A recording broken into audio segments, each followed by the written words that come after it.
Meet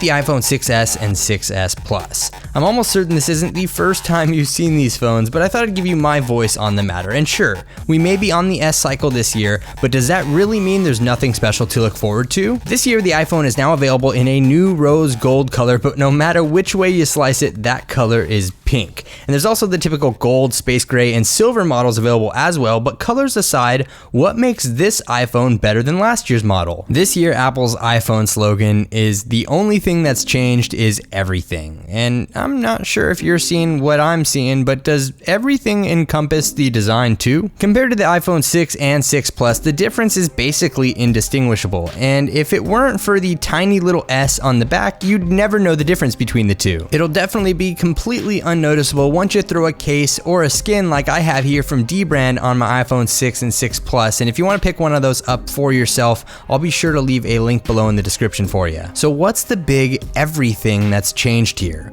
Well, they're a bit heavier and just ever so slightly thicker than the previous generation, but I'm not sure that everyone would consider that a good thing, especially when you take the battery capacity into account. But more on that later, and the added weight and thickness is actually due to the use of the 7000 series aluminum to strengthen the build and the new display technology, which we'll get into shortly. Internally, we definitely have some changes happening though. The iPhone 6s and 6s Plus are rocking an A9 processor with 2 GB of RAM and a 1750 mAh battery in the iPhone 6s with a 2750 mAh battery in the 6s Plus. Touch ID is still present as well and is said to be twice as fast over the previous generation, but I'll put that to the test in a full comparison video coming up in the near future. Both of these devices also sport the same display in size and resolution, featuring 4.7 inches at 1334 by 750 on the iPhone 6s and 1920 by 1080 on the 6s Plus. But there's a new special feature that comes along with the display technology this year. Meet 3D Touch, what Apple is actually calling the next generation of multi-touch. This is a new feature on both of the new iPhones that actually senses how deep you press the display. Its pressure sensitivity is tied in with iOS and app-specific features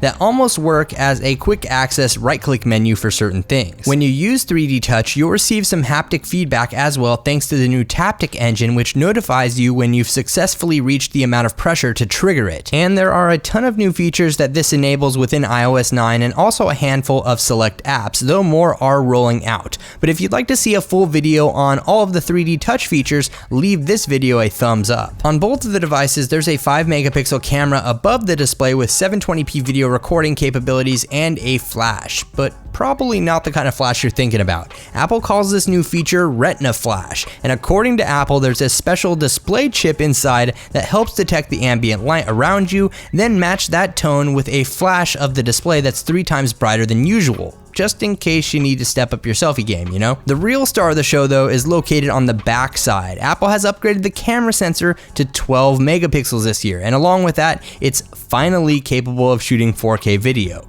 Unfortunately, the iPhone 6s is still stuck without optical image stabilization though. You'll need to grab the 6s Plus if that's important to you, but photos seem pretty crisp and natural looking. Either way, I'll save my full thoughts on camera performance for the review, so be sure to subscribe if you're not already to be one of the first who's notified when that video drops. Another feature with the camera is live photos. Not nearly as exciting as it sounds though. This feature is enabled by default within the camera app and will automatically capture a 1.5 seconds before and after you take a picture. Once a live photo is saved, you can view it by using the 3D Touch feature on the display, and you can also set them as wallpaper, which is pretty cool, and view them from other Apple devices as well, but I don't see myself using this a whole lot in the near future. So what's the major takeaway from this whole thing? Well, 3D Touch is pretty cool with the technology involved, and I'm definitely excited for the new camera, but this basically sums up the iPhone 6s and 6s Plus in a nutshell. And do you think these new features are worth the upgrade?